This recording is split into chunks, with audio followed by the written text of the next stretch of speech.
Well, greetings and welcome to the Patients Come First podcast. On this episode, we are honored and delighted to have Virginia Governor Ralph Northam join us. Governor Northam is the 73rd governor of the Commonwealth of Virginia. He is an Army veteran and officer and a physician specializing in pediatric neurology. To use a well-worn line, we're pleased to say the doctor is in the house for this episode of the Patients Come First podcast. Welcome, Governor. Thank you, Julian, and thanks for all that VHHA does for the care of our patients across the Commonwealth. We appreciate your efforts. Absolutely, and we appreciate the work you're doing. In the name of full disclosure, I should tell our audience that you and I have actually known each other for several years now, actually going back to even before you were first elected in office as a member of the Virginia Senate. And for the benefit of our listeners, people should also know that you come from a family on Virginia's Eastern Shore. Your mother worked as a nurse and your father served as an attorney and a judge.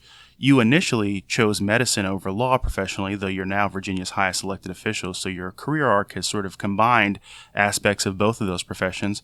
But I wonder if you could share with the audience what initially attracted you to medicine and how your unique perspective as a physician informs your approach to being an elected member first of the Senate, then Virginia's lieutenant governor, and now as Virginia's governor. Julian, I grew up in an interesting family. My father's side was lawyers and judges. Both my father and grandfather were judges. My brother is an attorney. On my mother's side, she was a nurse. Her mother was a nurse, and her father was a cardiothoracic surgeon up in Washington, D.C. So, I had the choice of, going into either law or healthcare, and I'd also always liked helping people. Not that lawyers don't help individuals, but I thought that, to be able to take care of sick children and their families was really something that would be for me. So I followed in my mother's footsteps. She was also, after she retired as a nurse on the Eastern Shore of Virginia, where we grew up, she did volunteer hospice work, and that kind of led me to be interested in that type of work. And as you probably know, for 20 years, I was the medical director on a volunteer basis for Edmark Hospice, which is really the only freestanding pediatric hospice in Virginia, and something that really helped to put my life in perspective. And then, around 2005, 2006, I had some frustrations with healthcare, the direction that it was going in, and I felt like I could either, sit on the sidelines and continue to complain, or I could get in there and try to make a difference. So I ran for the state senate in 2007 in the 6th district, which includes the Eastern Shore, where I grew up, both Accomack and Northampton County, and then about half of Norfolk, a little bit of Virginia Beach, and then Matthews County. And so I ran for that seat. Didn't really know a whole lot about politics, but anyway, we were successful, and I served for 6 years in the Senate, and then 4 years as lieutenant governor, and then in 17 ran for governor. And, we've been able to, I think, hopefully incorporate some of what I, feel strongly about in healthcare into policy. And as you probably remember, the smoking ban in restaurants was one of the first pieces of legislation that I worked on. And that was a bit of an uphill battle, especially for a freshman legislator, and the fact that we still have a lot of influence in Virginia from the tobacco industry. So to be able to ban smoking in our restaurants was a healthy step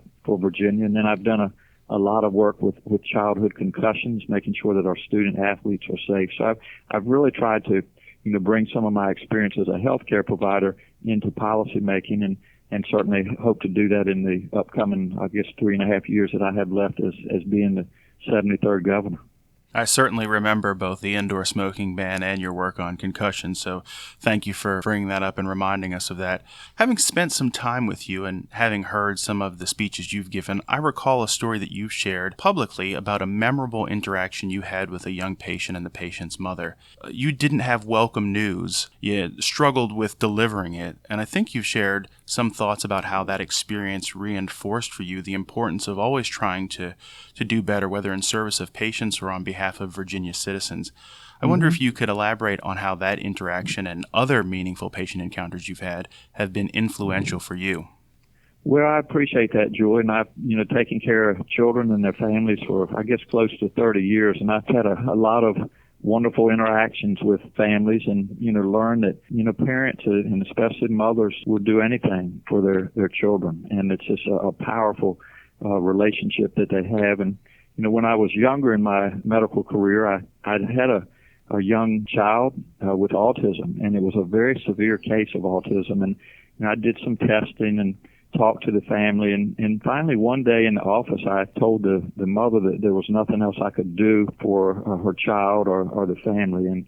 And so time went on, and that child was about 3 years old at that time. And when the child was 18, the mother saw me in a grocery store and came up to me and said, "I don't know if you remember me, but I'm Logan's mother, and we saw you, and we chose not to come back and see you." And I said, "I remember you very well." And I said, "It was a very difficult case, and I hope that Logan is doing well." And she said, "Do you know why I didn't come back to see you?" And I said, No, ma'am, I don't." And she said, "Well, you said that there was nothing else you could do for Logan, and it took our hope away." And so that was a powerful message from a family. And there are times in children and people's lives where you might not be able to cure something, but you can't ever take someone's hope away. And because when you do it, it takes away their will to live. And so it was an important lesson to me. And actually it's helped me, with taking care of end-of-life care with our children in our hospice program, because that we know that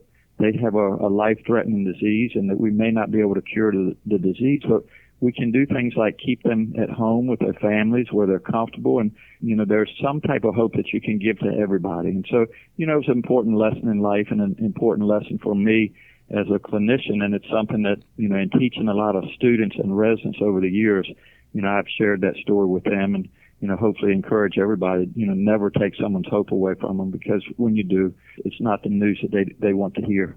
That's great advice and a good lesson that I think we all can take something from. As someone who's worked in hospital settings at Children's Hospital, the King's Daughter in Norfolk, you are familiar with the ongoing work to improve healthcare quality and service for patients and their families. That hospital-based quality improvement work inspired the name of this podcast, which is Patients Come First. In your career, you've treated young patients both in private and hospital-based practice, and I know during your military service you were directly involved in treating wounded soldiers in Germany during Operation Desert Storm, among other posts. Those are two very different patient populations, but they all have their own unique medical needs. I wonder if you can speak a little bit about your experiences tending to patients wounded in service of the nation.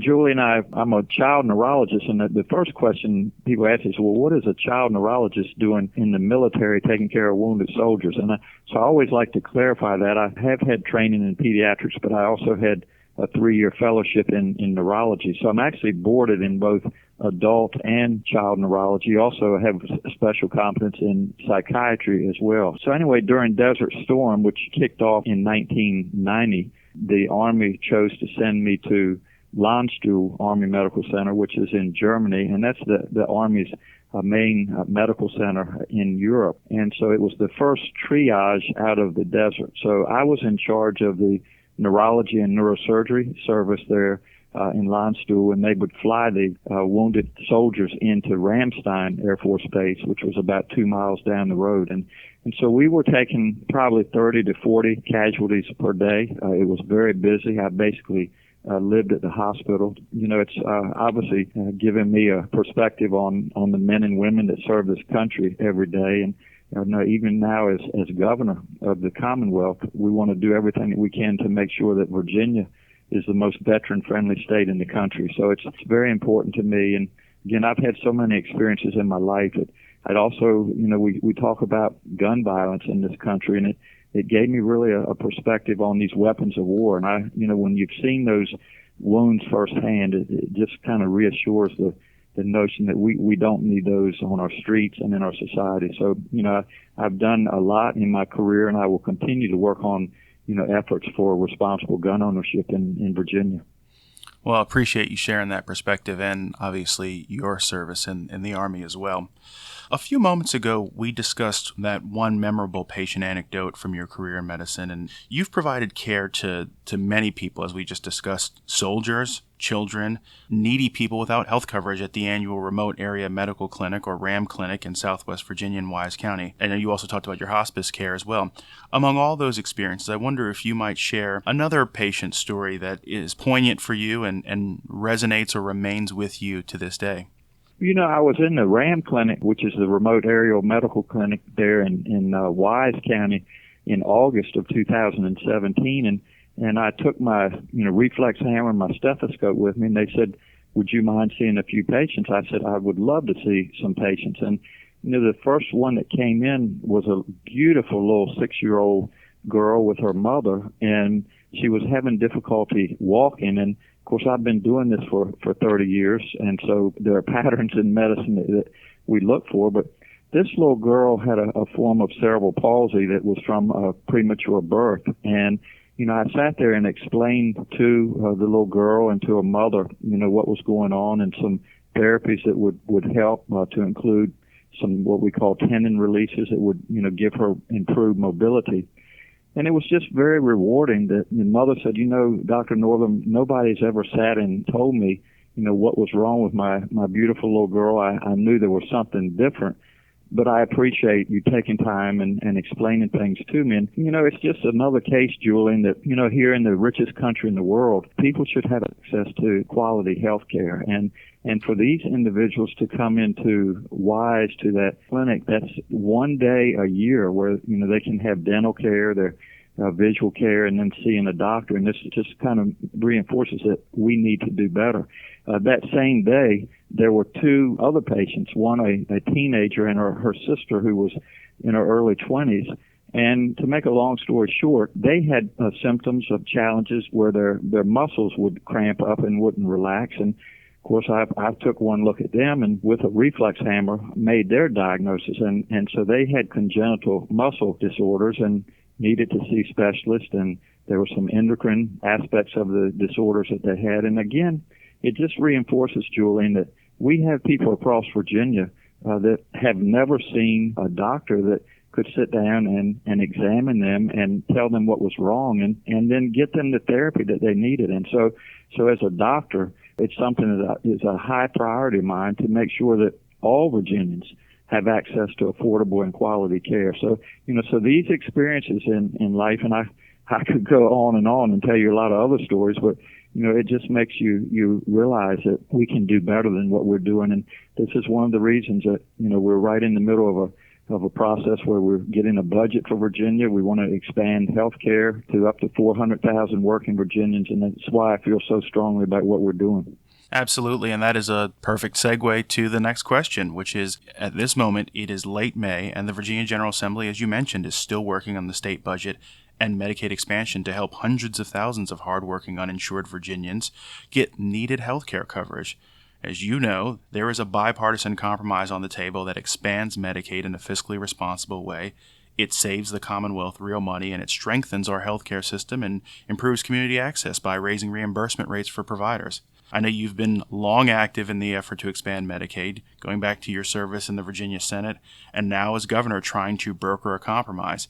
It's something you campaigned on and something that you have personally advocated and have treated Medicaid patients yourself as a practicing physician.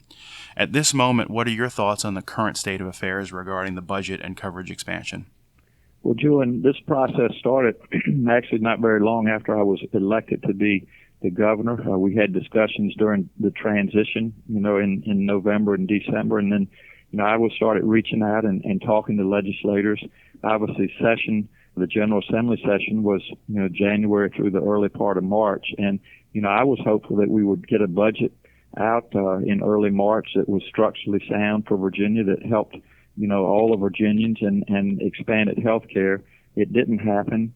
We've continued those discussions and really what I would describe as tough negotiations.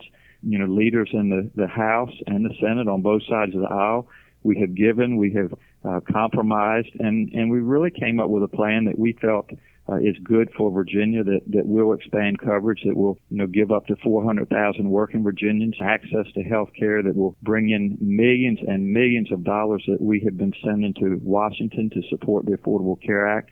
Those are resources, Julian, that we could be using for higher education, for K through 12, for the opioid crisis, and to make sure that our law enforcement and teachers have raises in Virginia. And so, we thought this was going to happen just a few days ago. The leader of the Senate, the Republican leader, has asked for another week so that legislators can look at the amendments, and that agreement was made. But they're coming back to Richmond on Tuesday, which is the day, after Memorial Day weekend. And it's time for a budget in Virginia. The local governments need it. The people of Virginia need it. And again, I think it will be a budget that is structurally sound, that will provide health care to thousands of Virginians, that will protect our AAA bond rating, and it will continue to move Virginia in a positive direction. So I have appreciated the tough negotiations that we have had on both sides of the aisle. And but as we say on the Eastern Shore, it's time to fish or cut bait, and we need to get a budget on Tuesday that's good for Virginia. Well, we are all watching and hoping for a resolution, a positive resolution in the near term. I know you're very busy and have lots of demands on your time, so I think we will conclude our conversation there, but I want to sincerely thank you for being with us, Governor, and for all of your service, both in the healthcare arena as a physician and for your service as the Governor of the Commonwealth of Virginia. So thank you, sir, for joining the podcast today. Thank you, Julian, and I appreciate all that VHHA is doing. This is a team effort. We're all in this together. We've got to share our ideas, and at the end of the day, just make sure that all Virginians have access to affordable and quality health care. So I appreciate everybody listening to the Patients Come First podcast and appreciate the time with you.